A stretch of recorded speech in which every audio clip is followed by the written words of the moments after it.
తెలంగాణలో పొలిటికల్ సవాళ్ల హీట్ పెరిగింది. అప్పులపై కాంగ్రెస్ బీఆర్ఎస్ నేతల మధ్య సవాళ్ల పర్వం నడుస్తోంది. బీఆర్ఎస్ వర్కింగ్ ప్రెసిడెంట్ కేటీఆర్ సవాల్పై స్పందించిన మంత్రి జూపల్లి కృష్ణారావు కేటీఆర్ ఛాలెంజ్ ను స్వీకరిస్తున్నామని తెలిపారు. అప్పులపై చర్చకు సిద్దమని స్పష్టం చేశారు. ఇవాళ బీఆర్ఎస్ ఆఫీస్కు వస్తామని, కేటీఆర్ చర్చకు రావాలని ఆయన సవాల్ విసిరారు. ఆయన చెప్పేవి నిజమైతే తన పదవికి అక్కడే రాజీనామా చేస్తామన్నారు మంత్రి జూపల్లి. ఇక మంత్రి జూపల్లి సవాల్ను కేటీఆర్ హరీష్ రావు స్వీకరించారు. తెలంగాణ భవన్ కు ఇద్దరు నేతలు ఇవాళ రాబోతున్నారు. దీంతో ఇవాళ ఏం జరుగుతోంది అన్న ఆసక్తి ఏర్పడింది.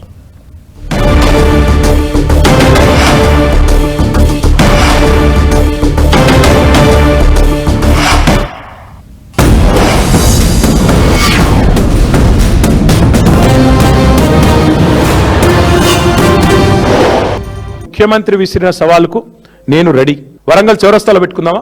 ఎక్కడైతే నువ్వు రైతు డిక్లరేషన్ అని చెప్పి నువ్వు మీ రాహుల్ గాంధీ వచ్చినరో అక్కడికి వస్తావా?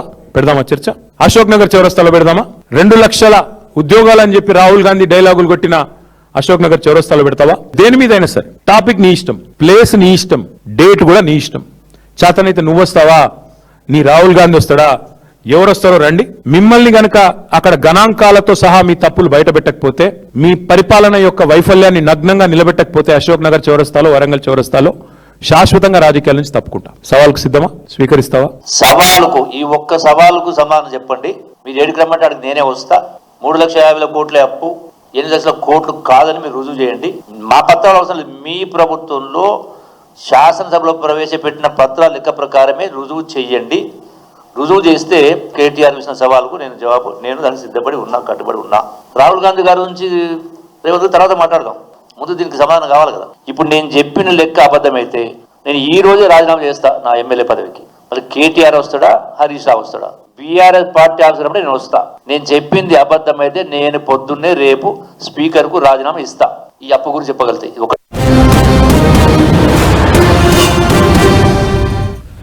రైట్, ఇదే అంశంపై మరింత సమాచారం మా ప్రతినిధి కరుణాకర్ అందిస్తారు. కరుణాకర్, మనం చూస్తున్నాం తెలంగాణలో పొలిటికల్ సవాళ్ల పర్వం కొనసాగుతోంది. ముఖ్యంగా సీఎం రేవంత్ రెడ్డికి, కేటీఆర్ కి మధ్య మొదలైనటువంటి ఈ సవాళ్ల పర్వం అటు మంత్రి జూపల్లి కావచ్చు, మాజీ మంత్రి హరీష్ రావు కావచ్చు రియాక్ట్ అయ్యేంత వరకు ఛాలెంజ్లు అయితే విసురుకుంటూ ఉన్నారు. ఎలా ఉండబోతోంది పరిస్థితి? అప్డేట్స్ ఏంటి కరుణాకర్?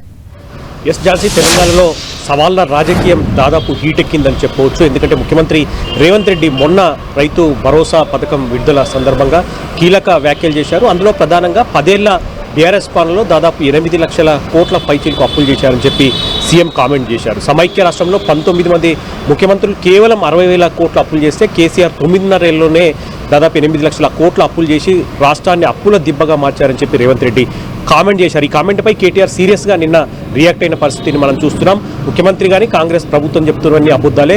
స్వయంగా పార్లమెంట్లో బీజేపీ ఎంపీ రఘునందన్ రావు అడిగిన ప్రశ్నకు పార్లమెంట్లోనే కేంద్ర ప్రభుత్వం సమాధానం చెప్పింది. బీఆర్ఎస్ పార్టీ 9.5 ఏళ్లలో దాదాపు 2,85,000 కోట్లు మాత్రమే అప్పులు చేశారని చెప్పి కేంద్ర ప్రభుత్వమే చెప్పింది. కానీ ప్రభుత్వం అన్నీ కూడా అబద్ధాలు చెప్తుంది. దీనిపై చర్చకు సిద్ధమా, ఎక్కడికైనా వస్తాను, ఒకవేళ తాను నిరూపించలేకపోతే శాశ్వతంగా రాజకీయాల నుంచి తప్పుకుంటారని చెప్పి కేటీఆర్ సవాల్ విసిరారు. కేటీఆర్ సవాల్పై మంత్రి జూపల్లి కృష్ణారావు చాలా వేగంగా రియాక్ట్ అయ్యారు. ఆయన ఖచ్చితంగా అంటే బీఆర్ఎస్ హయాంలో 9.5 ఏళ్లలో 8 లక్షల కోట్లకు పైచీలకు అప్పులు చేశారని చెప్పి తాను ఖచ్చితంగా నిరూపిస్తానని చెప్పి అవసరమైతే తెలంగాణ భవన్కే వచ్చి బహిరంగ సవాల్ విసిరిన పరిస్థితిని మనం చూస్తున్నాం. ఒకవేళ తాను బీఆర్ఎస్ హయాంలో 8 లక్షల కోట్ల అప్పులు చేశారని చెప్పి నిరూపించలేకపోతే తన పదవికి రాజీనామా చేస్తానని చెప్పి జూపల్లి కృష్ణారావు సవాల్ విసిరిన పరిస్థితిని మనం చూస్తున్నాం. జూపల్లి కృష్ణారావు సవాల్ను కొంచెం బీఆర్ఎస్ పార్టీ సీరియస్గా తీసుకుంది. కేటీఆర్ కావచ్చు, హరీష్ రావు కావచ్చు ఈ సవాల్ను స్వీకరించి మరి కాసేపట్లో వాళ్ళిద్దరూ కూడా తెలంగాణ భవన్కు రాబోతున్నారు. ఎందుకంటే జూపల్లి కృష్ణారావు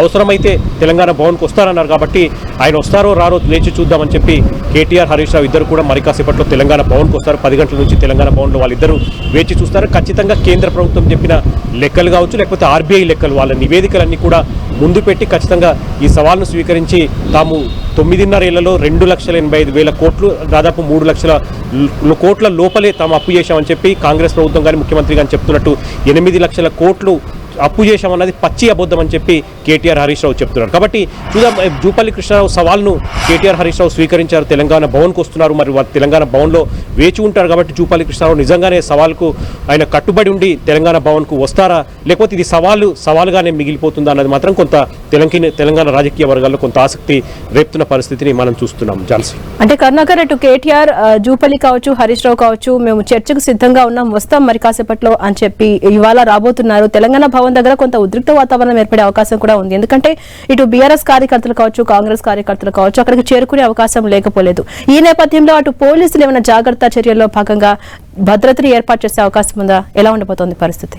ఖచ్చితంగా తెలంగాణ భవన్ వద్ద కొంత ఉద్రిక్త పరిస్థితి నెలకొనే అవకాశం కనిపిస్తుంది. ఎందుకంటే హరీష్ రావు ఈరోజు సిద్దిపేటలో కార్యక్రమం ఉండాల్సింది. ఈ సవాల్ నేపథ్యంలోనే ఆయన సిద్దిపేట కార్యక్రమాన్ని రద్దు చేసుకుని ఆయన తెలంగాణ భవన్కి వస్తున్నారు. మనం చూస్తున్నాం, కేటీఆర్ దాదాపు 3-4 రోజుల నుంచి ఆయన జ్వరంతో బాధపడుతున్నారు. అయినప్పటికీ కూడా ఆయన జూపల్లి సవాల్ను స్వీకరించి ఆయన జ్వరంతో అనారోగ్యంతో ఉన్నప్పటికీ కూడా ఆయన తెలంగాణ భవన్కి వస్తున్నారు. వాళ్ళిద్దరు కూడా కీలక నేతలు తెలంగాణ భవన్కి వస్తున్న నేపథ్యంలో ముఖ్యమైన బీఆర్ఎస్ పార్టీ నేతలు కావచ్చు, కార్యకర్తలు కూడా పెద్ద ఎత్తున తెలంగాణ భవన్కు చేరుకునే అవకాశం ఉందని చెప్పి ఇప్పటికే పోలీసు వర్గాలకు సమాచారం అందింది. కాబట్టి పోలీసులు అక్కడ కట్టుదిట్టమైన భద్రత, పెద్ద ఎత్తున పోలీసు బలగాలను మోహరించిన పరిస్థితిని మనం చూస్తున్నాం. కాబట్టి జూపల్లి సవాల్ మేరకు ఆయన తెలంగాణ భవన్కు వస్తారా రారన్నది కూడా రాజకీయ వర్గాల్లో కొంత ఆసక్తి రేపుతోంది. ఇదే సమయంలో మంత్రులు అడ్లూరి లక్ష్మణ్ కావచ్చు, పొన్నం ప్రభాకర్ కావచ్చు, అజారుద్దీన్ వీళ్ళు కూడా మరి కాసేపట్లో వాళ్ళు గన్ పార్క్ వద్దకు చేరుకునే అవకాశం కనిపిస్తుంది. తాము సంక్షేమం, అభివృద్ధిపై చర్చించేందుకు సిద్ధమని చెప్పి వాళ్ళిద్దరు కూడా సవాల్ విసిరారు. కాబట్టి వాళ్ళు అడ్లూరి లక్ష్మణ్, పొన్నం ప్రభాకర్ కూడా గన్ పార్క్ చేరుకుని అక్కడ సవాల్ను స్వీకరించాలని చెప్పి వాళ్ళు బీఆర్ఎస్ పార్టీకి ఛాలెంజ్ చేసిన పరిస్థితిని మనం చూస్తున్నాం. మరోవైపు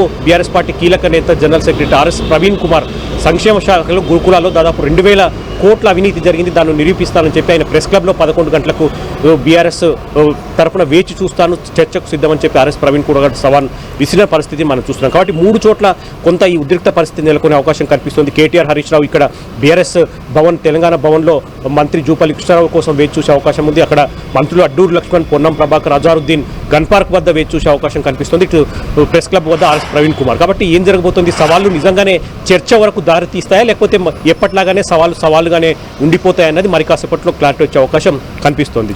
అంటే కనకర్, మనం ముందుగా చూస్తే సీఎం రేవంత్ రెడ్డికి కేటీఆర్ ఛాలెంజ్ చేశారు. అటు కేటీఆర్ ఛాలెంజ్ ని యాక్సెప్ట్ చేశారు మంత్రి జూపల్లి. అటు జూపల్లి ఎప్పుడైతే రియాక్ట్ అయ్యారో అటు మాజీ మంత్రి హరీష్ రావు కూడా ఆర్థిక సంబంధించినటువంటి విషయాలపై చర్చిద్దాం, సిద్ధంగా ఉన్నామని చెప్పేసి మాట్లాడారు. ఈ రోజుతో ఈ సవాళ్ల పర్వానికి ఎండుకాడు పడే అవకాశం ఉందా, లేకపోతే ఇది మరింత ముదిరే ఛాన్స్ ఉందా? ఎలా చూడాలి? ఖచ్చితంగా ఇది కంటిన్యూ, డైలీ సీరియల్ లాగా ఇది కంటిన్యూ అయ్యే అవకాశం కనిపిస్తుంది. ఈ రోజుతో ఫుల్ స్టాప్ పడే అవకాశం కనిపించట్లేదు. ఎందుకంటే మనం చూస్తున్నాం, తెలంగాణలో కాంగ్రెస్ పార్టీ ప్రభుత్వం అధికారంలోకి వచ్చి దాదాపు 2.5 ఏళ్లు పూర్తవుతుంది. ఎప్పుడైతే అధికారంలోకి వచ్చిన మొదటి రోజే ముఖ్యమంత్రి రేవంత్ రెడ్డి పదవి బాధ్యతలు స్వీకరించిన తర్వాత మొట్టమొదటి మాట్లాడింది ఇది, తెలంగాణను బీఆర్ఎస్ ప్రభుత్వం పూర్తిగా అప్పుల కుప్పగా మార్చింది. మొదటి నుంచి కూడా కాంగ్రెస్ ప్రభుత్వం కావచ్చు, ముఖ్యమంత్రి రేవంత్ రెడ్డి కావచ్చు, మంత్రులు కావచ్చు, ఒక పాయింట్ను చాలా స్పష్టంగా చెప్తున్నారు.